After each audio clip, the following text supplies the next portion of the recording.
Bonsoir, la question fait débat depuis longtemps sans qu'aucune réponse formelle puisse être apportée. Il n'empêche, cette étude laisse perplexe. Des chercheurs de l'ULB ont exposé des fourmis à des ondes GSM. Très vite, les animaux sont non seulement désorientés, mais ils perdent de 50% de leur capacité, un résultat qui donne à réfléchir. Jimmy Méo et Kinerkan. L'expérience peut être réalisée très rapidement.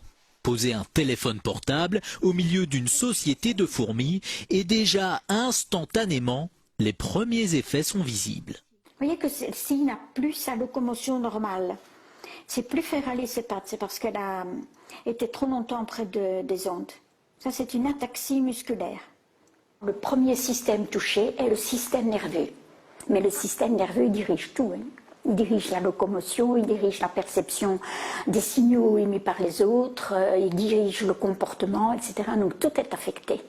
Les capacités d'apprentissage des fourmis exposées aux générateurs d'ondes sont affectées de 50% par rapport à la normale. Et même avec une période de récupération, elles ne retrouvent que 60% de leur capacité de mémorisation.